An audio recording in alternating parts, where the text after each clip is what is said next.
শীতকাল মানেই বাঙালির ভীষণ পছন্দের খাবার হলো পিঠে।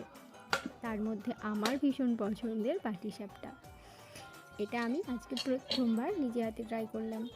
তার জন্য আমাকে নিয়েছিলাম একটা গোটা নারকেল, সেটাকে আস্তে আস্তে ভালোভাবে কুড়িয়ে নিয়েছিলাম পুর বানানোর জন্য।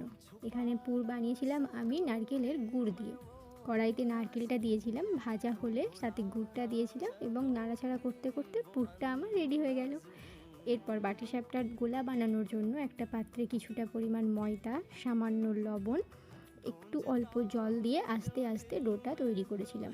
তার সাথে দিয়েছিলাম গুড় আর সামান্য চাল বাটা।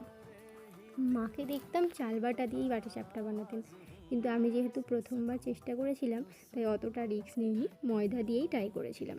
এরপর তাওয়াতে বেগুনের বোটা দিয়ে তেল মাখিয়ে নিয়েছিলাম, ডোটা দিয়ে দিয়েছিলাম আর তালের পাতা দিয়ে ডোটাকে ছাড়িয়ে নিয়েছিলাম গোল করার জন্য। তার ওপর পুর দিয়েছিলাম, দিয়ে পাকিয়ে পাকিয়ে পাটিসাপটাগুলো এক এক করে রেডি করেছিলাম। এরপর অন্য একটি কড়াইতে সমস্ত অর্ধেক ভেজে রাখা পাটিসাপটাগুলো দিয়ে দিয়েছিলাম আর একবার ঘি দিয়ে ভাজবো বলে। ঘি দিয়ে লাল লাল করে পাটিসাপটা ভেজে খেতে আমার খুব ভালো লাগে। এটা মায়ের থেকে শেখা। শীতকাল মানেই মায়ের কাছে আমার হাজারো পিঠে বানানোর বায়না। তার মধ্যে অন্যতম পাটিসাপটা, গুড় পিঠে, সরু পিঠে, চিতই পিঠে, আরও কত কী। এখন তো আর মাকে কাছে পাই না, তাই মায়ের রেসিপিগুলো নিজেই আস্তে আস্তে চেষ্টা করি বানানোর। যাই হোক, সবাই ভালো থেকো, সাবধানে থেকো আর অবশ্যই জানিও কেমন হয়েছে। ধন্যবাদ সবাইকে।